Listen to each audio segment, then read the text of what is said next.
Alright guys, so we're going to open up the Core i5 9600K Intel. This is a 9th gen i5 processor.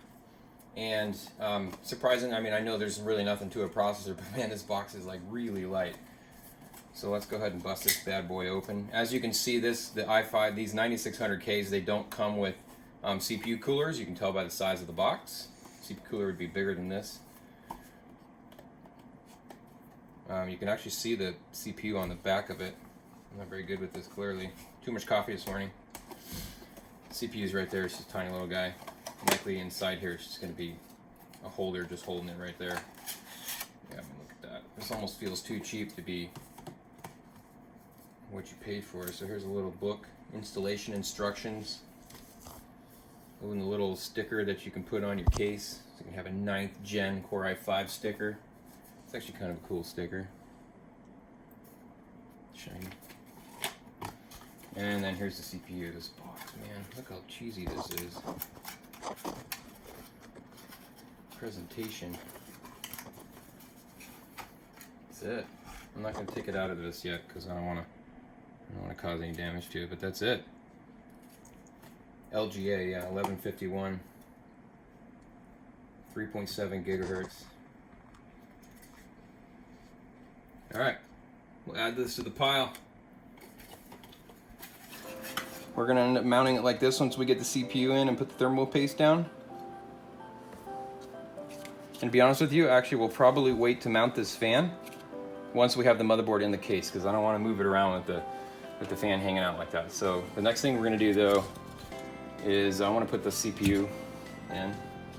So CPU's literally just this little arm, you lift it.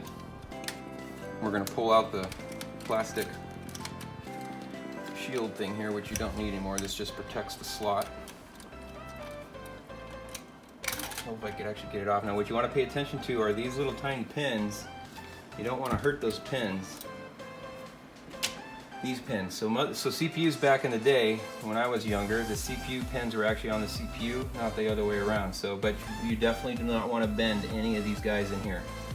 Because if you bend any of those, then they don't make the correct contacts to the CPU. And as you can see on the CPU, it's got so many little contacts, right? What you want to pay attention to for putting it in your case is this little arrow here. You can't really see it, but that little tiny arrow there is supposed to match some arrow on the case, around this, on the motherboard. So as you can see, that arrow in there in the corner has to match this arrow. So the CPU should literally slide in, and it's a very gentle set, just like that. It also has a keying on the side here and the side here, so you can't put the CPUs in wrong. Old days, you could actually plug your CPU in backwards and it would just pretty much fry it. So that's essentially it. That's going to be CPU is mounted. This is the looks like I just did something. This is the clip that holds it. I'm trying to get it to feel so dangerous. So it's kind of spring loaded, right? Because it really presses that CPU down into the socket. And so that's it. That's your CPU mounted on the motherboard. And the clip there, and then that fan will go on top. We'll screw the fan right into these. And obviously you're going to want to put the thermal paste down. We're going to use the thermal paste that came with the CPU fan, but we're not going to put it on yet because it's sticky. And then